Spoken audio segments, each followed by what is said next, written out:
دما رکھیے، انشاءاللہ حوض کوثر پہ حضور کی ملاقات ہوگی اور بڑے مزے کے ساتھ ہوگی۔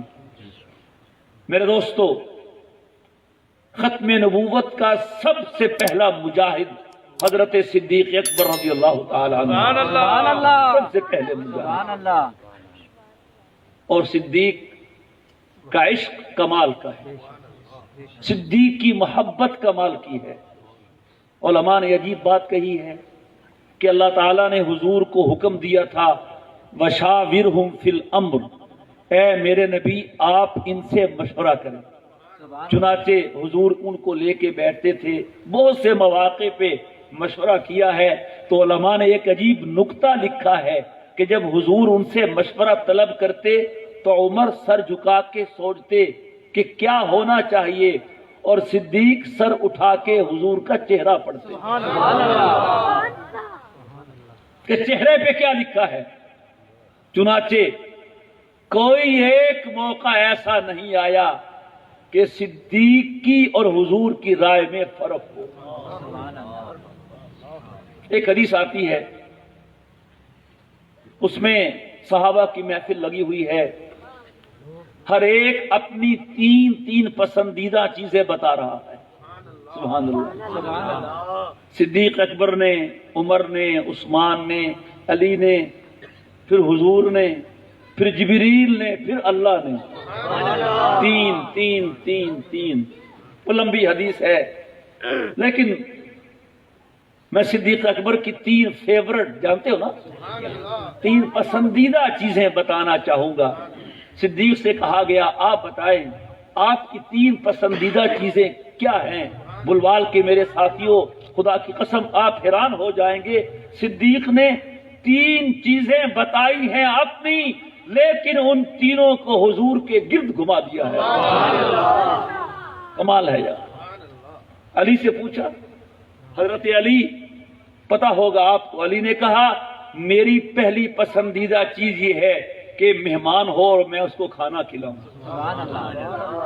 دوسری پسندیدہ چیز ہے گرمی کا روزہ رکھوں، اور تیسری پسندیدہ چیز ہے کہ دشمن کے سر پہ تلوار چلاؤں۔ ہر ایک کی اپنی اپنی۔ صدیق سے پوچھا، اللہ اکبر، سبحان اللہ کہہ دو نا، مزے کے ساتھ کہو، صدیق تمہاری پسندیدہ چیزیں کیا ہیں؟ صدیق اکبر نے کہا میری پہلی پسندیدہ چیز یہ ہے النظر الی وجہک، آقا نظر میری ہو، چہرہ آپ کا ہو، اور دوسری میری پسندیدہ چیز یہ ہے کہ بیٹی میری ہو، نکاح میں آپ کی ہو، اور تیسری میری پسند یہ ہے کہ مال میرا ہو، خرچ آپ کی۔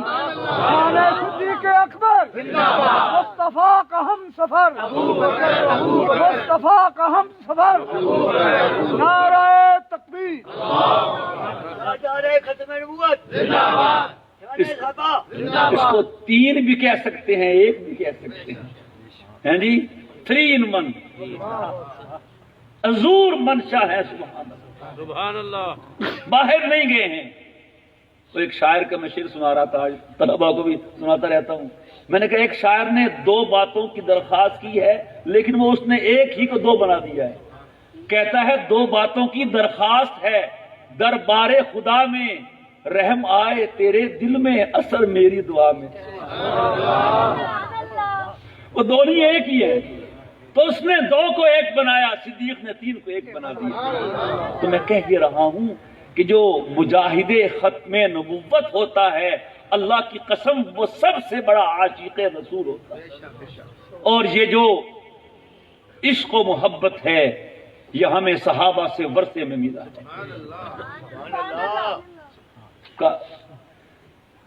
کائنات نے بڑے بڑے عاشق دیکھے ہیں، لیکن یقین مانیے جو عشق اور محبت صحابہ نے حضور سے کیا ہے اس کی مثال نہیں۔ سن 6 ہجری صلح حدیبیہ کا موقع ہے، عروہ بن مسعود ثقفی ابھی مسلمان نہیں ہوئے، مکے سے مذاکرات کے لیے حدیبیہ حضور کے پاس آئے ہوئے ہیں۔ وہ لمبا واقعہ وہ بیان نہیں کرنا، واپس جا کے جو عروہ کیا ہے، بات کی ہے، دل ہلا دیا اس نے. کہتا ہے مکے والوں، میں نے بڑے بڑے بادشاہ دیکھے ہیں، میں نے بڑے بڑے دربار اور بڑے بڑے درباروں کے درباری دیکھے ہیں. خدا کی قسم میں نے جو ادب و احترام، جو عشق و محبت صحابہ میں حضور کا دیکھا ہے، کہیں کسی کا نہیں دیکھا. کہتا ہے میں نے دیکھا. حضور بیٹھے ہوتے ہیں، ان کے منہ میں زبان نہیں ہوتی، سر نہیں اٹھاتے. حضور بات کرتے ہیں، سارے ہمہ تن گوش ہو کے سنتے ہیں. حضور وضو کرتے ہیں، حضور کے وضو کا پانی زمین پر گرنے نہیں دیتے، یوں لپکتے ہیں اس پانی کے لیے، لگتا ہے ابھی لڑ پڑیں گے پانی لینے کے لیے. کہتے ہیں ایسی محبت میں نے کہیں نہیں دیکھی جو میں نے حضور کی محبت صحابہ میں دیکھی. کتنے واقعات ہیں، اللہ اکبر. اللہ ہمیں وہی جذبہ عطا کرے. اور یہی سب کچھ ہے میرے دوستو. نماز اچھی، روزہ اچھا، حج اچھا، زکات اچھی، مگر میں باوجود اس کے مسلمان ہو نہیں سکتا. میں جب تک کٹ مروں میں خواجہ بطحا کی حرمت پر خدا شاہد ہے کامل میرا ایمان ہو نہیں سکتا. اور ایک صحابی کا واقعہ صحیح بخاری میں ہے. ایک صحابی نے سوال کیا جناب نبی کریم علیہ الصلوۃ والسلام سے، پوچھتے ہیں حضور متی الساعہ، قیامت کب آئے گی؟ کیا سوال کیا؟ کب آئے گی؟ تو حضور تھے نا، سبحان اللہ. فرمایا ما اعددت لہا، تم جو پوچھ رہے ہو قیامت تو تیاری پوری کر لی ہے؟ صحابی نے کیا جواب دیا، سبحان اللہ. کہتا حضور میرے پاس زیادہ نمازیں، زیادہ روزے، زیادہ عبادات نہیں، ایک چیز ہے، الا انی احب اللہ و رسولہ، بس میں اللہ اور اس کے رسول سے محبت کرتا ہوں. تو حضور نے سن کے فرمایا صلی اللہ علیہ وسلم، المرء مع من احب، جو جس سے محبت کرتا ہوگا کل اسی کے ساتھ ہوگا. صحابہ کہتے ہیں ہمیں اس دن اتنی خوشی ہوئی، اس سے پہلے کبھی اتنی خوشی نہیں ہوئی. تو ختم نبوت کے کام کے حوالے سے ہماری حضور سے محبت ہے اور بڑھے گی. جو نوجوان ختم نبوت کا کام کرتا ہے گویا وہ حضور سے محبت کی دلیل دے رہا ہے. سبحان اللہ. حضور سے محبت کا ثبوت فراہم کر رہا ہے کہ میں اپنے آقا صلی اللہ علیہ وسلم سے صرف دعوی محبت نہیں کرتا، محبت کرتا ہوں.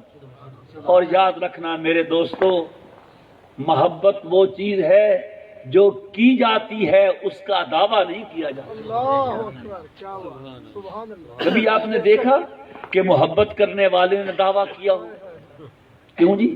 وہ تو چپ رہتا ہے، زبان نہیں بولتی، اس کا انداز بتاتا ہے، اس کی ادائیں بتاتی ہیں، وہ خود نہیں کہتا.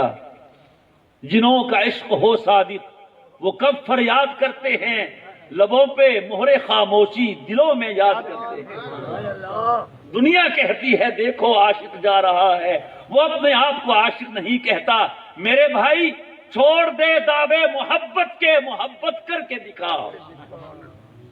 دعویٰ مت کر، ثبوت دے، دلیل دے کر. رب نے دعوے پہ نہیں جانا، دلیل پہ جانا ہے. حضرت ابو ہریرہ رضی اللہ تعالی، اور کوئی صحابی نہیں، بڑے سے بڑا لے لے، چھوٹے سے چھوٹا، حضرت صدیق اکبر رضی اللہ تعالی سے لے کر جناب واشی بن حرب تک، یہ واشی وہ ہیں جن کے ہاتھوں حضرت حمزہ شہید ہوئے تھے. بعد میں کلمہ پڑھ لیا، مسلمان ہو گئے، لیکن حضور کو اپنے چچا کی موت کا بڑا صدمہ تھا. جب مکہ فتح ہوا تو واشی آگے کلمہ پڑھ لیا.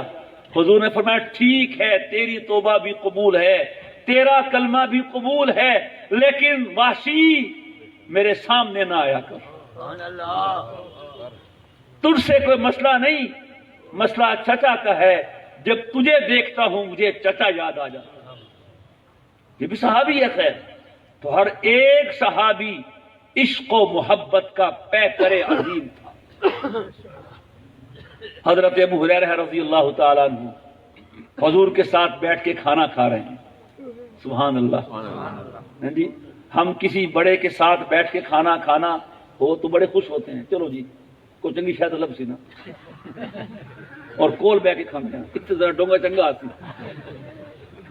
اللہ اکبر، صحابہ کو دیکھیے، ابو ہریرہ لگتا ایسے ہے کھا کم رہا تھا دیکھ زیادہ رہا تھا۔ میرے آقا کیا کھاتے ہیں اور کیسے کھاتے ہیں؟ حدیث میں آتا ہے کھانے میں شوربہ تھا، کدو شریف کے ٹکڑے تھے، اور بعض روایات میں گوشت کے بوٹیاں، ان کا ذکر بھی آتا ہے۔ ابو ہریرہ دیکھ رہا ہے حضور کیا کھا رہے ہیں، کیسے کھا رہے ہیں۔ انہیں یہ محسوس ہوا کہ حضور کدو شوق سے کھا رہے ہیں، سبحان اللہ۔ تو ابو ہریرہ کہتے ہیں میں نے برتن میں، ڈونگے میں، پلیٹ میں جتنے بھی کدو کے ٹکڑے تھے وہ میں نے حضور کے آگے کر دیے سارے۔ آقا نے بڑے شوق سے وہ سارے کدو شریف کے ٹکڑے کھا لیے۔ لو جی مجھے پتا چلا جی، تو پھر کہتے ہیں بس پھر کیا ہوا کہ مجھے بھی کدو سے محبت ہوگی۔ اسی واسطے علماء فرماتے ہیں جب کدو کہنا ہو تو خالی کدو نہ کہا کرو، کدو شریف کہا کرو۔ بعض حضرات اس پر مارتے تھے اپنے بچوں کو کہ خبردار یہ ہمارے حضور کا محبوب ہے، سبحان اللہ۔ ابو ہریرہ کہتے ہیں مجھے بھی کدو سے محبت ہوگی۔ تو کہتے ہیں گھر میں مختلف چیزیں بنتی ہیں، کبھی کبھی پیشکش ہوتی ہے تو نہیں ہوندی اسی نا، کیوں نہیں بابا جی آدھے حسن گھر لے آج کے بنائیے، سچ دسو۔ نہیں یہ گل نہیں کرتا پیا، وہ پوچھتے ہیں آج اتوار ہے، آج جمعہ ہے، آج فرائیڈے ہے، آج سنڈے ہے، چھٹی ہے، آج فلاں کی پسند، فلاں کی پسند، آپ کی پسند کیا ہے؟ ہوتا ہے کہ نہیں ہوتا؟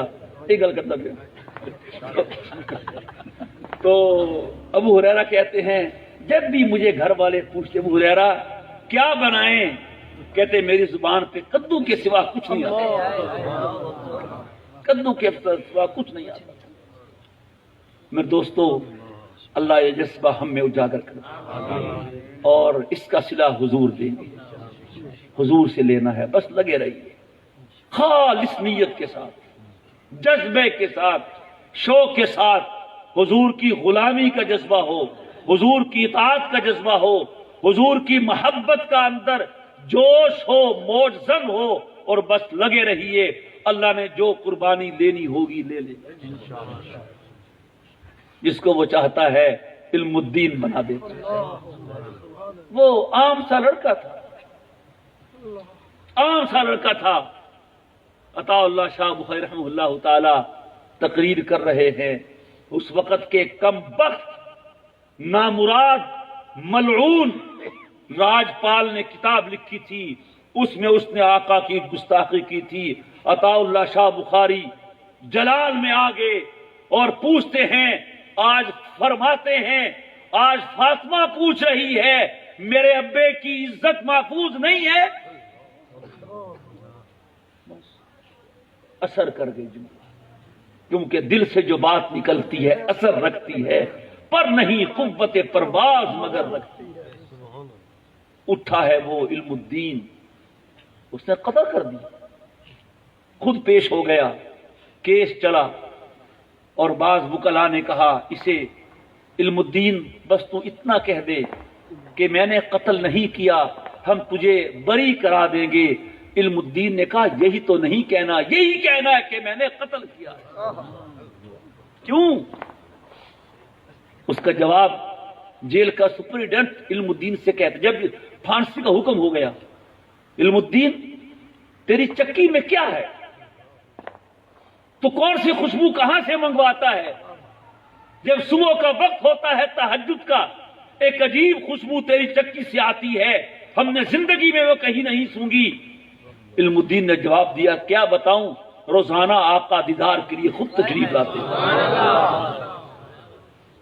تو میں کیسے کہہ دوں میں نے قتل نہیں کیا، میں نے قتل نہیں کیا۔ بالآخر پھانسی ہو گئی، اور آپ جانتے ہوں گے شاعر مشرق علامہ اقبال مرحوم علم الدین شہید کے جنازے کی پہلی صف میں کھڑے، اور علم الدین اور علامہ اقبال نے کہا کہ ترکانا دا منڈا ساڑھے تو بھی نمبر لے گیا۔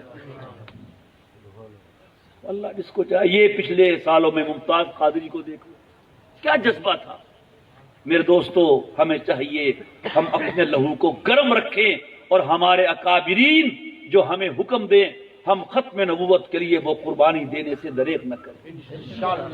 نبی کریم علیہ الصلوۃ والسلام دنیا سے تشریف لے جا رہے ہیں اور آپ عظیم تاریخی جملہ ارشاد فرماتے ہیں ان موعدکم الحوض، میرا تم سے وعدہ ہے حوض کوثر پہ میری تمہاری ملاقات ہو۔ میں کہتا ہوں کوئی وہاں جا سکے گا کہ نہیں جا سکے گا، جو حضور کا سچا غلام ہوگا اور ختم نبوت کا سچا خادم ہوگا وہ انشاءاللہ وہاں ضرور پہنچے گا۔ اور آقا دو جہاں علیہ الصلوۃ والسلام اس شخص کو جس نے آقا کی ناموس کا تحفظ کیا ہوگا، آقا کی عزت کا تحفظ کیا ہوگا، آقا کی ختم نبوت کی اس نے پاسبانی کی ہوگی، حضور اس کو تو ضرور پہچان لیں گے اور درجہ بدرجہ پہچان لیں، مسکرا دیں، جام کوثر ہونٹوں کو لگا دیں، کیا کر لیں وہ حضور کی مرضی ہے، لیکن یہ ہے کہ ایسے شخص کو انشاءاللہ قیامت کے دن حوض کوثر پہ آقا کے قدموں میں ضرور جگہ ملے گی انشاءاللہ۔ اس واسطے میرے دوستو ہمت نہیں ہارنی، بیٹھنا نہیں ہے، کسی کی بات میں نہیں آنا، قانون کو بھی ہاتھ میں نہیں لینا، لیکن اپنے کام کو بھی نہیں چھوڑنا۔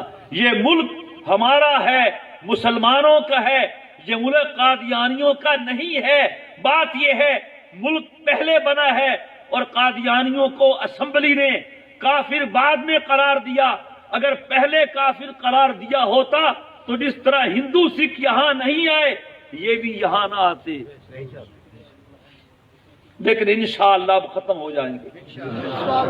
آپ دیکھ رہے ہیں ان کا قصہ تمام ہونے کو جا رہا ہے۔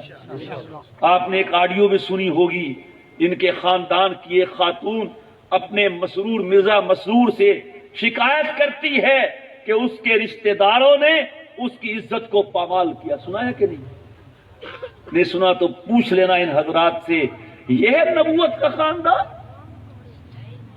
حضور کی خدا کی قسم جس پہ نظر پڑ جاتی تھی اس کی نگاہ پاک ہو جاتی تھی۔ ایک صحابی ہے، اس کا جاہلیت کے زمانے میں کسی عورت سے معاشقہ تھا، جاہلیت جو تھی، اس نے کلمہ پڑھ لیا، حضور کو دیکھ لیا، حضور نے اس کو دیکھ لیا، اور تو کچھ نہیں ہوا، لیکن کیا ہوا؟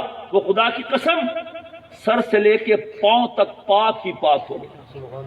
درفشانی نے تیری قطروں کو دریا کر دیا، دل کو روشن کر دیا، آنکھوں کو بینا کر دیا، خود نہ تھے جراح پر اوروں کے ہادی بن گئے، کیا نظر تھی کہ جس نے مردوں کو مسیحا کر دیا۔ اٹھ کے باہر گیا، وہی عورت جس کو ملنے کے لیے بےتاب رہتا تھا اب وہ سامنے آئی ہے، اس نے نظر ہی نہیں اٹھائی، دیکھا نہیں ہے۔ بڑی حیران ہوئی کہ شاید پہچانا نہ ہو، نظر نہ پڑی ہو، خود بولتی ہے، کہتی ہو میں فلانی ہوں، یہ کہتا تو تو فلانی ہے پر میں فلانا نہیں ہوں، میں فلانا نہیں ہوں، میں خاندان نبوت کی بات نہیں کر رہا، مصطفیٰ کی نظر جن پہ پڑ گئی ان کی بات کر رہا ہوں۔ اور حضور کا خاندان، اللہ اکبر۔ حضرت علی سے کسی نے پوچھا، علی یہ بتائیے کہ سب سے بہتر عورت کون سی ہے؟ علی کہتے ہیں ٹھہرو میں فاطمہ سے پوچھ کے آتا ہوں، یہ فاطمہ کا مسئلہ ہے۔ ان کے پاس گئے، کہ فاطمہ سوال ہوا ہے مجھ سے، جواب تم سے لینا ہے، بتاؤ سب سے افضل عورت کون سی ہے؟ حضرت فاطمہ رضی اللہ تعالی عنہا نے فرمایا علی جا کے اس سے کہہ دو کہ سب سے بہترین عورت وہ ہے کہ جس کی نظر غیر مرد پر نہ پڑی ہو اور غیر مرد کی نظر اس پر نہ پڑی ہو۔ یہی فاطمہ رضی اللہ عنہا انتقال ہوا ہے شام کو، رات کو کہا علی رات ہی میں مجھے دفن کر دینا، میں یہی چاہتی ہوں جس طرح مجھ پر کسی کی نظر نہیں پڑی میرے جنازے پر بھی کسی کی نظر نہ پڑے۔ تم نبوت کا خاندان ہو، کتنی گندگی اور کتنی غلاظت اور کتنی نجاست تمہارے خاندان میں بھری ہوئی ہے، خدا کی قسم آج بھی جناب نگر میں رہنے والا بچہ بچہ جانتا ہے۔ اور کہتے ہیں جی کہ جو مرزا کا خاندان ہے وہ اہل بیت ہے، وہ نبوت کا خاندان ہے، لعنت ہو ایسے خاندان پر۔ میں کہتا ہوں قادیانیت سے بڑھ کر نبوت کی توہین کسی نے نہیں کی ہے۔ ان کا ایک بدبخت شاعر کہتا ہے، کہنے کو دل نہیں چاہتا لیکن اپنے بھائیوں کو سمجھانے کے لیے وہ کہتا ہے، قادیانی شاعر اکمل نام ہے اس بدبخت کا، کہتا ہے اس کے قادیانی کے بارے میں، محمد پھر اتر آئے ہیں ہم میں اور پہلے سے ہیں بڑھ کے اپنی چھا میں، محمد جس نے دیکھنے ہو اکمل غلام احمد کو دیکھے قادیاں میں۔ یہ ہے جس کی ایک آنکھ ہی نہیں ہے۔ انبیاء کرام کی جہاں اور خوبیاں ہوتی ہیں سبحان اللہ، ان کی ایک خوبی یہ ہوتی ہے اللہ ان کو اعلیٰ سے اعلیٰ حسن و جمال سے نوازتا ہے۔ اس زمانے میں نبی سے بڑھ کر حسین کوئی نہیں۔ حضور کو دیکھنے والوں سے پوچھئے حضور کیسے تھے سبحان اللہ۔ آج بھی کتابیں بھری پڑی ہیں، صحابہ بیان کرتے ہیں ایسے تھے، کیا کہنے اس کی سبحان اللہ۔ چہرہ ایسا تھا کہ کسی کا نہیں تھا، آنکھیں ایسی تھی کسی کی نہیں تھی، زلفیں ایسی تھی کسی کی نہیں تھی، کسی میں کوئی نہ کوئی کمی رب نے رکھی ہے، لیکن آقا کا وہ حسن ہے کہ کہیں کوئی کمی نہیں ہے۔ حسان ابن ثابت بیٹھے ہیں، حضور کو دیکھ رہے ہیں اور دیکھ دیکھ کے بول رہے ہیں۔ آج کا نعت خوان، آج کا شاعر یہاں بیٹھ کے کہتا ہے حضور ایسے تھے، حسان کہتا ہے آقا آپ ایسے ہیں، آپ ایسے ہیں، آپ ایسے ہیں۔ جو چہرے پہ نظر کی ہے تو کہتے ہیں آقا جب آپ کو دیکھتا ہوں تو دل کہتا ہے کہ صرف حسان نے نہیں، کسی آنکھ نے آپ جیسا حسین چہرہ نہیں دیکھا ہے۔ آگے بڑھ کے کہتے ہیں کہ میں یہ کہتا ہوں دیکھا کہاں ہوگا، کسی ماں نے آپ جیسا جمال جمیل جمع ہی نہیں ہے۔ پھر حسان آگے بڑھتے ہیں، کہتے ہیں حضور میں آپ کو دیکھتا ہوں مجھے کہیں کوئی کمی نظر نہیں، بڑے بڑے حسین ہیں، اللہ نے کہیں نہ کہیں کوئی کمی رکھی ہوتی ہے۔ رنگ صاف ہے تو ناک صحیح نہیں ہے، ناک اچھا ہے تو آنکھیں پتلی ہیں، آنکھیں چھوٹی ہیں، آنکھیں بڑی ہیں تو دانت ٹیڑھے ہیں، سب کچھ ہے، رنگ صاف نہیں۔ حضور میں کوئی کمی نہیں سبحان اللہ۔ اور لگتا ایسے ہے کہ اللہ نے وہ ایک ہی سانچہ بنایا تھا، اس میں حضور کو بنا کے وہ سانچہ توڑ دیا، نہ اس میں پہلے کوئی بنا نہ بعد میں کوئی بنا۔ اور جس طرح پنجابی کے شاعر نے کمال کر دیا، شعر ٹوٹا پھوٹا ہے لیکن خدا کی قسم کمال کر دیا، کہتا ہے حسینہ جمیلہ دا منہ موڑ دیتا، محمد بنا رب قلم توڑ دیتا۔ ان کو تشبیہ دیتا ہے کہ محمد پھر اتر آئے ہیں ہم میں، اور محمد جس نے دیکھنے ہو اکمل غلام احمد کو دیکھے قادیان میں، لا حول ولا قوت الا باللہ۔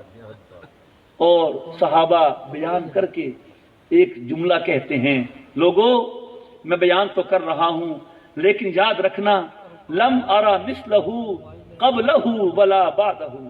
سبحان اللہ، کہہ سبحان اللہ۔ لم ارى مثلہ قبلہ ولا بعدہ، میں نے بیان تو کر دیا لیکن حقیقت یہ ہے حضور جیسا نہ کبھی پہلے دیکھا نہ کبھی بعد میں دیکھا۔ اور رب کہہ رہا تو نے دیکھا کہاں، میں نے بنایا ہی نہیں۔ تو یہ ہے نبوت کا خاندان۔ اب انشاءاللہ ختم ہو رہا انشاءاللہ، اور اس دھرتی پر وہ وقت ضرور آئے گا جب قادیانیت کا فتنہ اپنے انجام کو پہنچ جائے گا۔ علامہ انور شاہ رحمہ اللہ تعالی کے بقول میں نے بغور مطالعہ کیا، جتنے فتنے اسلام کو نقصان پہنچانے کے لیے پیدا کیے گئے، قادیانیت سے بڑا فتنہ کوئی نہیں، لیکن خوش نصیب ہے وہ جو بڑے دشمن کو گرائے، اس کو انعام بھی بڑا ملتا ہے کہ نہیں ملتا؟ ختم نبوت کے مجاہدین، اللہ آپ سے وہ کام لے رہا ہے کہ آپ ختم نبوت کے سب سے بڑے دشمن کا سر قلم کر رہے ہیں اور انشاءاللہ اس کا قلع کما کر رہے ہیں۔ بڑا اونچا کام ہے، عظیم کام ہے، اور رب جس سے چاہتا ہے لے لیتا ہے۔ ابھی آپ سن رہے تھے طوفانی صاحب کے بارے میں، وہ ایک طوفان تھا جو چلا گیا، لیکن میں نے اس دن بھی کہا تھا وہ طوفان تھا اور طوفان ہے اور طوفان رہے گا، اور پتہ نہیں کتنے جوانوں میں وہ جذبہ ختم نبوت بھر گیا ہے، طوفان برپا کر گیا ہے۔ وہ کہا کرتا تھا کہ میں کبھی یوں ہی سوتے سوتے چلا جاؤں گا، ایسے ہی ہو گیا، ایسے ہی ہو گیا، لیکن سرگودا کی عوام نے اس کے اعزاز میں کمی نہیں کی، بہت اعزاز بخشا ہے۔ کیوں جی؟ ہم نے اپنی زندگی میں ایسا جنازہ سرگودے کی سرزمین پر نہیں دیکھا، بھر گیا تھا عیدگاہ، کیا پورا شہر بھر گیا تھا، اور اطراف میں چاروں طرف سر ہی سر نظر آ رہے تھے، یہ حضور کی ختم نبوت کا صدقہ تھا۔ طوفانی صاحب پہلے اور کام کرتے رہے، فلاں مسلک پر فلاں مسلک پر فلاں مسلک پر، اللہ میرے شیخ کے قبر کو اور نور سے بھر دے۔ مولانا ضیاء القاسم مرحوم نے کہا حضرت اس کو پھونک مار دیں، حضرت نے پھر ساری مار، بس اس دن طوفانی صاحب اور ختم نبوت لازم و ملزوم ہو گئے۔ یہ بزرگوں کی نظر ہے، خدا کی قسم، نگاہ مرد مومن سے بدل جاتی ہیں تقدیریں، جو ہو جوش جنو پیدا تو کٹ جاتی ہیں زنجیریں۔ پانی پانی کر گئی مجھ کو قلندر کی یہ بات، تو جھکا جب غیر کے آگے، نہ تن تیرا نہ من، اپنے من میں ڈوب کر پا جا سراغ زندگی، تو اگر میرا نہیں بنتا نہ بن اپنا تو بن۔ اور دل یہ کہتا ہے جب اللہ کے بندوں نے اتنا اعزاز کیا ہے تو اللہ نے کتنا اعزاز کیا ہوگا۔ اور دل یہ کہتا ہے جب ختم نبوت کے مجاہدین نے اتنا اعزاز کیا ہے تو صاحب ختم نبوت نے کتنا اعزاز کیا ہوگا۔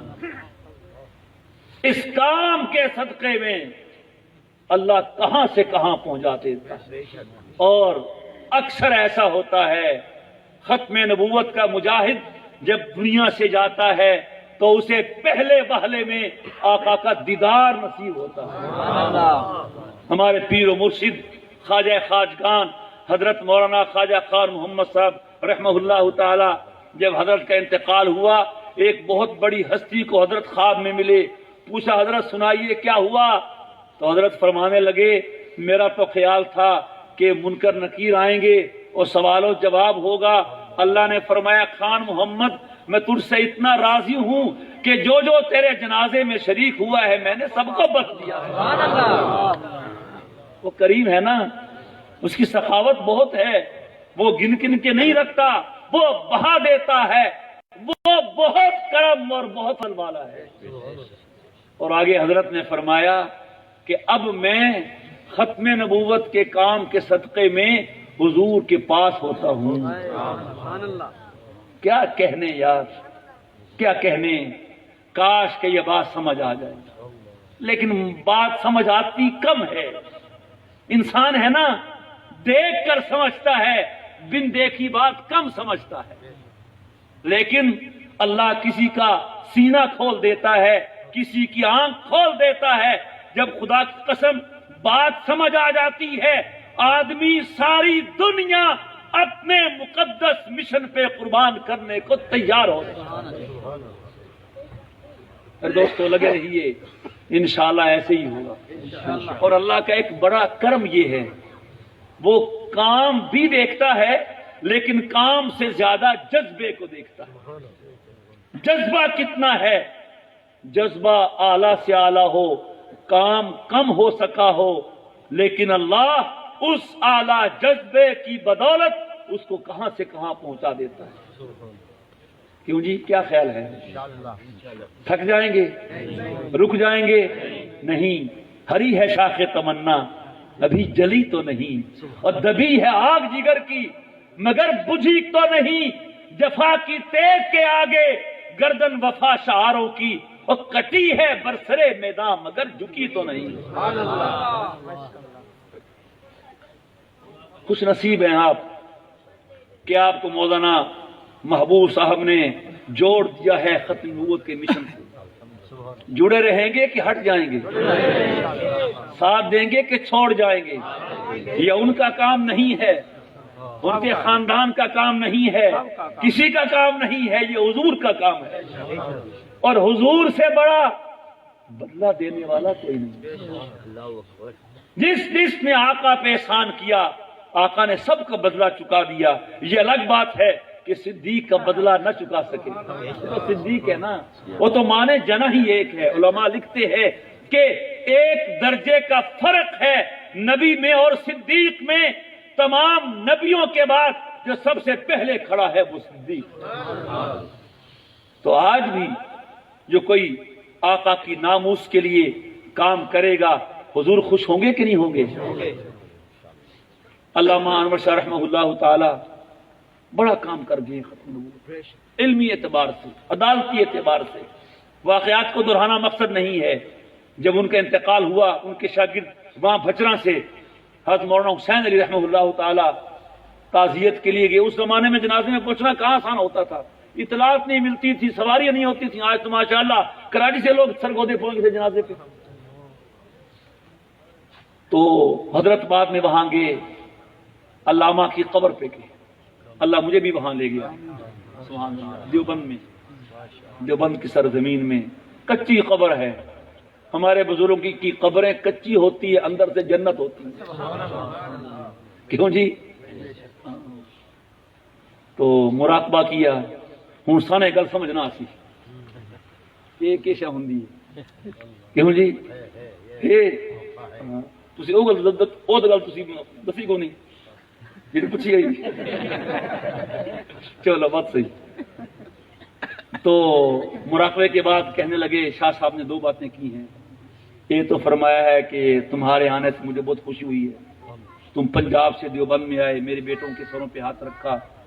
اور دوسرا علامہ نے فرمایا حسین علی یہاں کے پتہ چلا ہے کہ ختم نبوت کے کام پہ کتنا ملتا ہے. یہ بات آن دی ریکارڈ ہے، کتنا ملتا ہے. سارے کام حضور کی صفات کی خدمت ہیں، حضور کے دین کی خدمت ہیں، اور ختم نبوت حضور کی ذات کی خدمت. اور یہ جو طوفانی صاحب کا اعزاز ہوا اس کے پیچھے کیا تھا؟ ختم نبوت. ختم نبوت. میرے دوستو کل اللہ کہہ دے آ جاؤ ختم نبوت والے. لوگ کہتے ہیں ہمیں ختم نبوت، فرشتے کہہ دیں آؤ ختم نبوت والو آؤ، حضور فرما دیں آؤ ختم نبوت والو آؤ. خدا کی قسم مزہ نہیں آ جائے گا. کیوں جی؟ مزہ نہیں آ جائے گا، چس آ جائے گی اور ساری تھکاوٹیں اتر جائیں گی. ایک تجلی، ایک تبسم، ایک نگاہ بندہ نواز، اس سے زیادہ اے غم جانا دل کی قیمت کیا کہیے. محبوب تو مسکرا کے دیکھ لے اور میری ساری تھکاوٹیں دور ہو جائیں گی. ایک تجلی، ایک تبسم، ایک نگاہ بندہ نواز، اس سے زیادہ اے غم جانا دل کی قیمت کیا کہیے.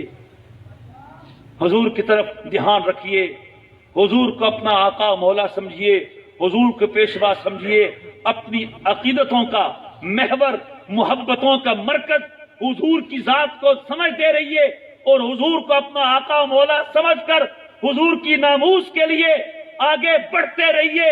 قربانی کا جذبہ رکھیے، انشاءاللہ کل حضور کی شفاعت نصیب ہوگا. زاہدوں کو اپنے زہد پہ بھروسہ، نمازیوں کو اپنی نمازوں پہ بھروسہ، ذاکروں کو اپنے ذکر پہ بھروسہ، علماء کو اپنے علم پہ بھروسہ، تہجد گزاروں کو اپنی تہجد پہ بھروسہ، ہم گناہگاروں کو آقا کی شفاعت پہ بھروسہ ہے، جس کے بارے میں حضور شفاعت کر دیں گے پھر اللہ دوسری بات نہیں کرے گا۔ سونیا جیویں تیری مرضی، سونیا جیویں تیری مرضی۔ حضور کسی کے بارے میں کہیں گے اے اللہ اس کا حساب آپ لے رہے ہیں نا، حساب تو لیں، سختی تو نہ کریں۔ اللہ کہے گا ٹھیک ہے جی۔ اور کسی کے بارے میں دیکھیں گے حساب ہو رہا ہے، فرمائیں گے اے اللہ میرا امتی ہے، حساب نہ لو، ٹھیک ہے جی۔ حدیث میں آتا ہے کسی کو دیکھیں گے جہنم میں کہ اللہ میرا امتی ہے، جہنم میں جنت میں بھیجیے، ٹھیک ہے جی۔ اللہ پہلے کہہ چکا ہوگا قل تسمع سل تعطا واشفع تشفع، میرے محبوب اب سر اٹھا، جو کہے گا میں پورا کر کے دکھاؤں گا، کہنا تیرا کام ہے، پورا کرنا میرا کام ہے۔ حضور کی غلامی کا توق گلے میں ڈالنی، انشاءاللہ کل مزے ہی مزے ہوں گے انشاءاللہ۔ بس حضور کی ختم نبوت کی خدمت کو اپنا اوڑھنا بچھونا بنائیں، اور جو ہمارے قابلین ہمیں پروگرام دیں ہم اس پہ لبیک کہتے ہوئے آگے بڑھیں، انشاءاللہ دنیا میں بھی عزت اور رب کے ہاں بھی عزت۔ اللہ تبارک و تعالی ہم سب کو اپنے سچے نبی کی ختم نبوت کا سچا خادم بنائے، اور ہمیں اس کے لیے اپنے اپنے طور پر جو قربانی دینی پڑے ہمیں قربانی دینے کا جذبہ بھی عطا کرے، اور وقت آنے پر وہ قربانی دینے کی توفیق بھی عطا فرمائے۔ وآخر دعوانا ان الحمدللہ۔